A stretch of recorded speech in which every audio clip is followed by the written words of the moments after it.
Bonjour, ici David, bienvenue dans cette nouvelle vidéo où nous allons découvrir ensemble et analyser le nouveau dispositif fiscal pour les rénovations dans les logements anciens qui se nomme la loi de Normandie.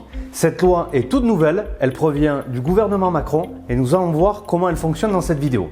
Mais avant de commencer, abonnez-vous à la chaîne comme l'ont déjà fait des milliers d'investisseurs à succès qui souhaitent performer dans leur investissement et devenir libres et affranchis. Et bien sûr, si vous aimez cette vidéo et que vous la trouvez utile, n'hésitez pas à me le faire savoir en cliquant sur le pouce up. Le gouvernement Macron lance un nouveau dispositif de défiscalisation et d'investissement locatif qui a pour but d'encourager les travaux de rénovation dans des zones comportant de nombreux logements vacants ou en mauvais état. Cette nouvelle loi signée par le ministre de la Ville et du Logement, Julien Denormandie, est une copie de la loi Pinel des programmes neufs qui vient remplacer l'ancienne loi COS qui, elle, en revanche, contrairement au Pinel, n'a eu aucun succès auprès des investisseurs car beaucoup trop contraignante. Cette nouvelle loi de Normandie vient simplifier cette ancienne loi COS avec un grand nombre de mesures en la rendant accessible à plus de monde, en offrant plus d'avantages et applicable dans bien plus de villes. Elle vise à accélérer la rénovation de l'habitat dégradé en offrant aux particuliers et aux investisseurs des aides fiscales pour leurs travaux de rénovation et la réhabilitation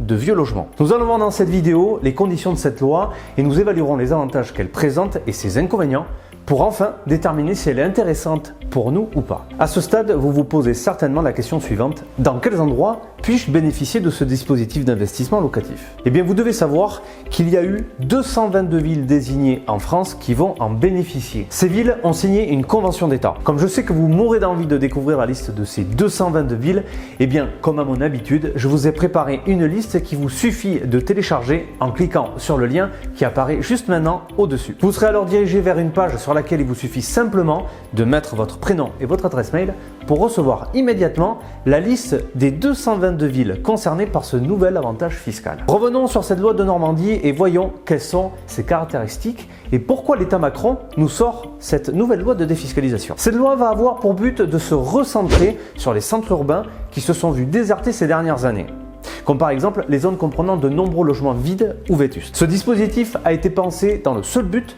de répondre à cette problématique de logements en mauvais état qui sont en très grand nombre et qui manquent cruellement sur le marché du logement. Cette fois-ci, elle ne prendra pas en compte les tensions du marché comme pour certaines lois, comme par exemple la loi Pinel ou comme les plafonds de loyer qui sont catégorisés dans les zonages ABC du logement dont se servent également d'autres lois. Elle ne prendra également pas en compte la taille de la commune. Les critères de cette nouvelle loi du gouvernement Macron se basera essentiellement sur les besoins de réhabilitation.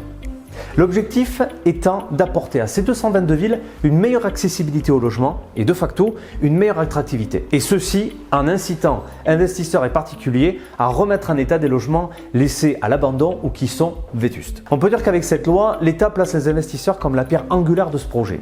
Un remède créé par l'État Macron contre la crise du logement elle-même. Les investisseurs reviennent encore une fois comme l'unique recours pour l'État afin de solutionner un problème majeur aujourd'hui, encore plus qu'hier en France, la crise du logement. Ce déficit du logement qui existe maintenant depuis la Deuxième Guerre mondiale et que l'État n'arrive toujours pas à résorber, on peut même dire au contraire que ce déficit continue de croître. Certaines sources annoncent même qu'il y aurait aujourd'hui en France un déficit de plus d'1 million de logements. En bénéficiant d'un bon nombre d'avantages fiscaux que nous allons voir un peu plus tard, l'État espère mobiliser et encourager les investisseurs immobiliers et les propriétaires à lui venir en aide afin de remettre sur le marché des logements qui sont aujourd'hui soit vacants, vétustes, insalubres ou encore même dangereux et répondre ainsi à deux problématiques majeures. Analysons maintenant les conditions requises pour prétendre à cette loi de Normandie. Premièrement, vous devez être investisseur ou particulier qui achète un logement ancien dans le but de le rénover et de le mettre en location.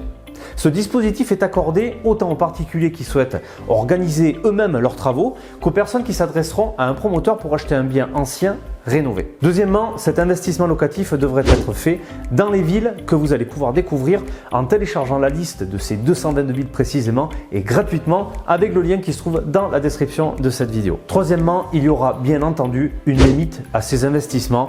Ils seront limités à 300 000 € d'investissement. Pour être éligible, il faudra également respecter notre condition qui sera de ne pas dépasser un prix du mètre carré de 5 500 € par logement. On retrouve ici les mêmes conditions que pour la loi Pinel.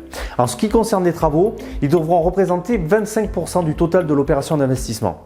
Il faudra également tenir compte de la condition des plafonds des loyers et des plafonds des ressources des locataires pour faire ces calculs et déterminer si l'investissement sera rentable ou pas. Si je vous parle aujourd'hui de cette nouvelle loi et après avoir analysé les villes et les conditions pour prétendre à ce dispositif fiscal, c'est bien entendu qu'il dispose d'un bon nombre d'avantages pour nous les contribuables. Et ces avantages sont bien entendu fiscaux.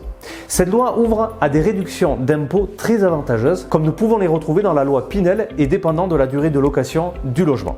Regardons ensemble ces avantages. Première réduction d'impôt, 12% sur le montant de l'investissement pour un engagement de louer pendant 6 ans. 18% si vous vous engagez à louer pendant 9 ans et 21% de réduction d'impôt pour la prolongation de l'engagement jusqu'à 12 ans.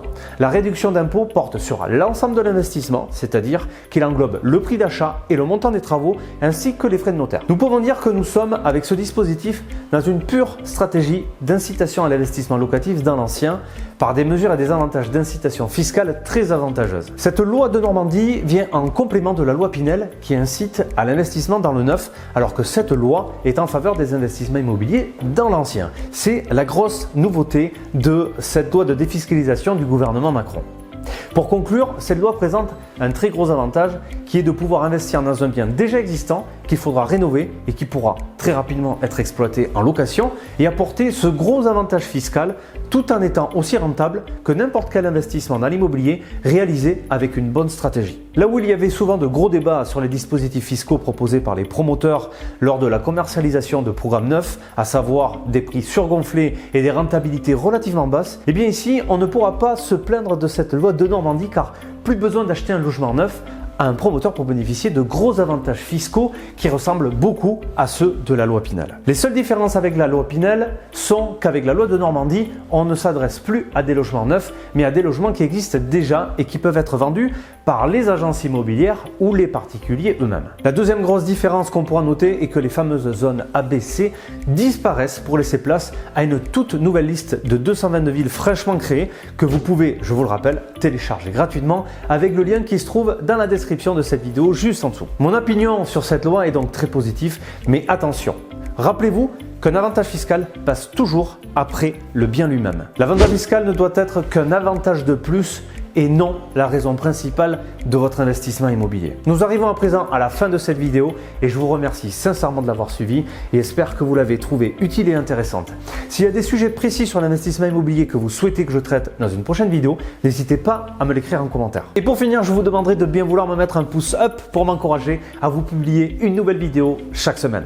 Il est à présent temps pour moi de vous dire à la semaine prochaine, même jour, même heure. Ciao!